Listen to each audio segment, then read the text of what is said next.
On February 11th, 2011, this is Polling You, number 39. Environmental factors continued on penalty doubles. Well, we're up to day 5. Welcome, Bridge friends. This is Michael here at Bridge Hands, and we're going to continue on our discussion about environmental factors. Number 6 and 10 are coming up next, but let's take a quick look at number 1 through 5, just as a review. Number 1, the law of total tricks. That's where we have an 8, 9 card fit, an 8 and a 9 card fit, a double fit. That's good. We normally bid up to the level of the total number of tricks. We have a 9 card suit. Our partner has 5. We have 4. We like to bid up to the 3 level. We look at vulnerability, but that's kind of the basic essentials of the law. Number 2, the hand shape.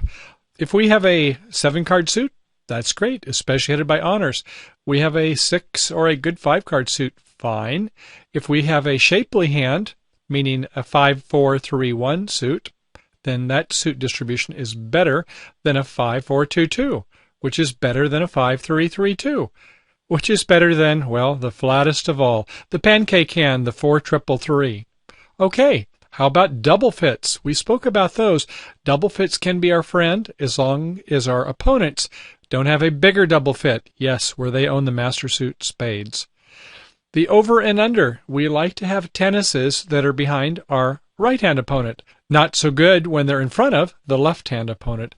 And finally, the one that everybody should keep their eyes on most, the vulnerability. Correct. The vulnerability is the key to using the arbitrage of where we get game bonus versus where we get severely injured with under-trick penalties that are doubled for not making our contract. Okay, onward and upward. Let's look at number 6 through 10. Number 6 would be working honors. Working honors in our suits. So, if we have a sequence suit or tennises, that's a good thing. So if we have a ace, king 5 times, a king, queen, 10 5 times, that's good suit. If we have ace, queen, 10, that's fine. Ace, jack, 10, that's fine. We have chances there for repeated finesses. When we have toppers in length, that's where we have a couple big honors and length in a suit. We'd rather have that than, say jack 5 times in a suit. How about a ace-king tight or king-queen tight? Well, oftentimes those are worth 1 less than we would like them to be. Sometimes they can work well where we have a good fit with partner on another suit. Then we have 1-2 rounds of controls and can rough the third. That's nice. But in no trump, these don't really carry their weight, do they? Because they're not good to promote the suit. They only provide stoppers when they're trying to promote their suit. And then the race is on in no trump. Okay, distance between the hands is not a good thing. So if we have an ace, queen, 10 all in one hand, that's better than if we have ace in one hand, queen in the other hand, 10 back in the first hand with the ace. That's not as good because we're more likely not to be able to set up a suit. Slow promotional, that would be like where we have king 5 times, queen 4 times.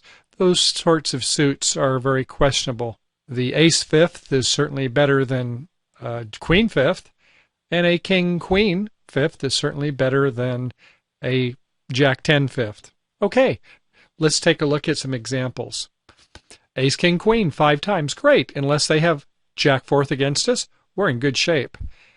Ace, queen, jack 6 times, also very good. We have 1 finesse opportunity, but as long as our partner has a doubleton, we should be in good shape on a suit like this. How about ace, jack 10 5 times? Very good. We get chances for repeated finesse. We go to our partner's suit. As long as they have 2 in that suit, we then try 1 finesse, and if that doesn't work, we try the second finesse, possibly setting up a good 5 card suit. Next, king, queen 4 times. That's not a bad suit. That could work if the ace is to our right. Could be a nice hand. Queen 9-8 5 times, not so good. It's going to take a long time to promote it, and if the tennises are by our left-hand opponent holding ace, king, jack over us, or at least some combination, it'll take quite a while to set up this suit, and if we don't have a lot of other entries, not so good. Okay, number 7, direct versus the pass-out seat.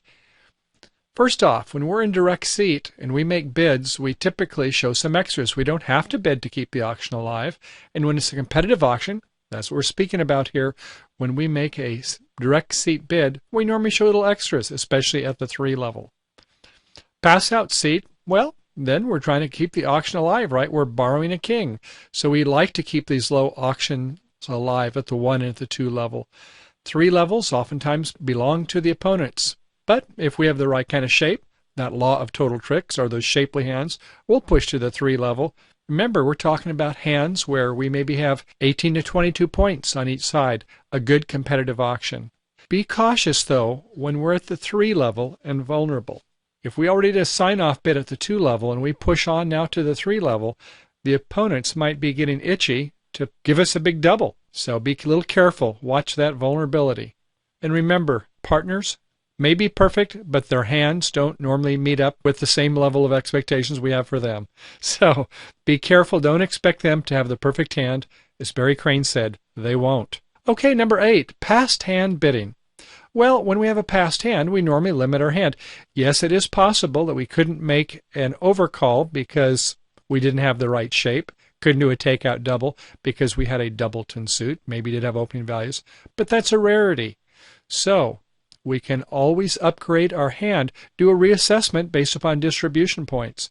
When our partner overcalls and we either have a lot of length in that suit or moderate trump support and shortage in their suit, we can do a reassessment, give ourselves some distribution points. Remember, we also want to use that law of total tricks. And finally, the over and under. Remember we spoke about on the over and under before, where we have tennises over the right-hand opponent? Good thing, great thing. When our left-hand opponent bids a suit that we have like a king-jack, bad thing. Environmental factor number 9 is where we overcall. We have an open. We are actually beginning an auction by doing an overcall. When an opener bids, they're showing 12 all the way up to 21 points.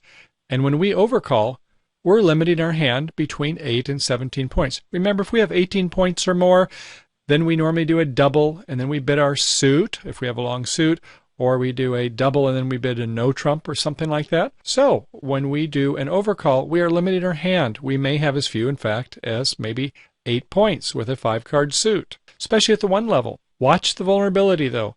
If we are vulnerable, then we're going to have to be a little bit more careful than if we're non-vulnerable. Particularly, we're looking at the levels of the auction. Okay, number 10. How about primary versus secondary honors? Sure, of course. When we have aces and kings, they are our friends. Quick tricks. And when we have queens and jacks, well, the jury is a little bit more out on that, isn't it? We're not so sure if our partner has some working honors with us, although it's disassociated in the other hand, which we spoke about before. We would prefer them to be working. But when we have just queens and jacks, it's going to take a while before we're going to set up those tricks. And it might be just as well off if we are on defense if we have queens and jacks. Environmental factors, number 6 through 10. Let's take a look at them in summary. First off, working honors. We like it when we have honors that are all in the same hand. When they're disassociated, that is some of them in our partner's hand, not working so well. Or when our honors are spread across 4 different suits, ace in one, king in another, queen in the third, jack in the fourth, that is not worth 10 points. Okay, let's take a look at direct versus pass-out seat. When we're in the direct seat, especially in competitive auctions at the 2 level, at the 3 level, we normally have a little bit of extras. When we're at the pass-out seat, we tend to borrow king, borrow a couple points from our partner, because we're struggling to keep the auction alive, and we trust that our partner will not punish us. That when we're a little bit of a hero, keeping the auction alive at the 2 level, our partner isn't going to jump to the 3 level vulnerable. How about passed hand bidding? Well, when we're a passed hand, we are limiting our hand to about 10 or 11 points. Yes, it is possible we could have had a full opener and couldn't done a takeout double because we had a doubleton and a side suit, but that's a rarity. Normally, as a passed hand, we know we can limit our hand, especially when there's an open with 12 to 21 points and the responder shows 6 points or more against us by bidding. We kind of have a good clue that there's almost half the points spoken for already. Overcalls. When we open, we have 12 to 21 points. When we overcall, we're limiting our hand between about 8 points at the low end up to about 17 points. So that 9-point spread is ratcheted down about 4 points when we're doing an overcall. And lastly, the primary versus secondary honors. We love it when we have aces and kings. Quick tricks. versus queens and jacks, especially if they're disassociated honors that are not working in the same hand. Those tend to be negative attributes. So I hope you enjoyed environmental factors number 6 through 10. Let's go ahead and dig in, take a look at some hands. On hand number 1, we're going to have North as the dealer, and this is going to be another one of these Friday specials where it's what's wrong with Waldo. We'll do this hand several times. It won't always work out so well the initial times. You'll probably see a lot of errors. We'll see how many you can catch. And the Groundhog Day special. Yes, we're going to do it over and over and over again. 8 times, would you believe, till we get it right. So there's a lot to talk about this hand. Let's begin by starting the bidding. North, in spades, Queen 10 third, 2 points. Hearts, Ace 10 fifth, another 4 makes 6. In clubs, King Jack 4 times, makes 10 points. A stiff King of Diamonds. Well, normally we would give it 3 with a doubleton, give us 13.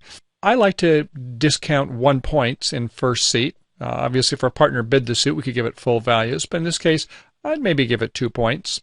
I think we could probably open this, perhaps. A little squeaky, a little touchy, but I would go 1 heart, counted as a 12-point hand. King ought to be worth something. And remember, we're speaking about today environmental factors 6 through 10. We have some primary honors. We have some working honors in the club suit. Not so sure about the Queen 10 at this point in time. Let's try 1 heart. Okay, over to East. East, you have King Doubleton in spades, 3. King Queen third in hearts, another 5 makes 8. In clubs, Ace Queen, 9 8 7, another 6, perhaps 1 distribution. So 8 and 6 makes 14, up to 15 points. We have an option of bidding 2 clubs. Some might even want to overcall 1 no trump with a very good 14-point hand. I think for us, though, we'll go ahead and bid like most mortals and just bid 2 clubs. Show our suit. Next to South. South in spades. Ace fourth. Hearts. Partner suit not so good. Stiff 2. In clubs. 10 third. No help there. In diamonds, though, very nice. Ace, Jack, 10, 9, 8. 5-card suit. So we have 9 high card points, plus it looks like potentially 1 distribution with an outside entry in spades. So I think in this case, we should bid 2 diamonds. We normally want to have, 10 points and a 5-card suit, and we come very close to meeting that criteria, so 2 diamonds. Over to West. Well, West, wouldn't you know it, with all this bidding going on, you certainly are not expected to have much, although you do have somewhat of an intriguing hand with a 4-4-4-1 singleton and partner suit. You'd sure like to see them be in a trump suit, wouldn't you? You'd like to see the opponents be in diamonds with your Queen fourth, or in hearts, your left-hand opponent. Bid that suit. You've got Jack 9 8 fourth, a reasonable suit. You're looking forward to further developments on this hand. Pass. Back to North. Well, North now, we're kind of sorry that we opened at all, aren't we? It's already up to 2 diamonds. We certainly don't like that suit with the stiff king. We can't pass. We have a choice to either bid 2 hearts, which we would like to have a 6-card suit. The gun is somewhat at our head because we're at the suit right beneath it. Otherwise, we would have to bid 2 no trump. And I would recommend that bid. Our partner is promising 10 points or more. When we're in a 2 no trump contract, we'd like to have 22 to 23 points. And if our partner has 10, well, our singleton King of Diamonds may provide some value after all. And with clubs, bid to our left, that is, an East hand, we do have semblance of some stoppers here. So I think we're going to have to bid 2 no trump and just hold our breath. After that, East does a pass. Nothing else to say for South. Over here in West, we're kind of intrigued by this hand with our 4-4-4-1 shape. Even though it's in no trump, some things might surprise the opponents. So we pass. Okay, the opening lead is by East. East, you don't really have a good opening lead, do you? You heard diamonds bid to your left, a 5-card suit there. You know that your righty has bid 2 no trump. Doesn't seem to be too worried about your club suit. And with your King, Queen, third of hearts, their 5-card suit, that's not so great. Let's do a little bit more assessment of the hand before we start, though. Think about how many points North and South have. North has an opening hand. South sounds like they have 10. Between the two of them, they don't quite have 25 points. And how many points do we have? 14 high card? Yeah, we don't expect too much from our partner. Okay, let's see how this East leads. Like I say, first time around, it's Groundhog Day. May take a couple times through before we find out all the errors that Waldo does. The lead is a 6. And without much thought, we find that West does a Queen of Diamonds. We'll have to come back to that. Covered by the King of Diamonds by North, who comes back with a 2 of Spades to get to South's hand. Apparently going to try promoting the diamond suit. So after playing the Ace of Spades, what's this? They come back with another spade back to North's hand, to the Queen. Talk about that some more. Covered by the King over in East hand. Happily, they didn't lead that suit. Okay, what are they going to go to next? They're looking at the dummy, and they play, another diamond? Well, that's interesting. So at this time, the diamond suit is being promoted, and they're cashing out diamond tricks. Everybody else is discarding, and we see that North has been merrily pitching the heart. So much for the 5-card suit. They're down to a stiff Ace of Hearts. The opponent should have been watching this. Let's see what happens next. Goes with a low club to the Jack, a pitch over by the West hand of hearts, and a Queen of Clubs by the East hand. At this point, they play a King of Hearts, splitting their King-Queen honors, to North's Ace, who comes back with a low club to the Ace of Clubs by East, winning the trick. And what does East play next? A Queen of Hearts. Seeing that all those heart pitches were there by the North hand. It holds a low heart to partners Jack, and the Jack of Spade wins the last trick. So, Waldo didn't do so well. North-South were held to 7 tricks. Okay, let's try again, see how we do second time at bat. Okay, same hands, same auction, and what does East lead this time? The 6 again, and unfortunately, West, you're still playing the Queen of Diamonds. We're going to speak about that some more. Covered by the King of Diamonds, who plays a low spade to the South's Ace. This time, much better, goes ahead and starts cashing the diamonds. The Ace of Diamonds, followed by the East-West. The Jack of Diamonds, the 10 of Diamonds, gets another trick, and the 9 of Diamonds wins the last trick in the suit. Okay, this time, North has been pitching some hearts, keeping a heart doubleton, a little bit better, and pitching a club on this one. What's South going to lead now? Calls for a 10 of clubs, and is covered by the Queen by West, who then plays a King of Spades, cashing out the spade, breaking the King-Queen hearts, covered by North's Ace, a Queen of Spades by the North hand, a low spade to East's Ace. But they've already made their 8 tricks, so they'll go ahead and conceding. Then East plays the Queen of Hearts and a low heart. So this time around, North-South, he did a little bit better. But East-West, when the 6 of Diamond was led, going up with the Queen, we're going to have to talk about that some more. Okay, so that will include the first part of our session for our free members. For those of you who have the Bridge Hands membership, please go ahead and log in and see some more solutions. And we'll get into the reasons why playing the Queen of Diamonds is not correct because of the rule of 11, as well as some other tips and different techniques on this hand. So thank you all for coming. Have a good weekend playing bridge, and we'll see you next week. And for advanced members, we'll see you on the flip side. Bye for now.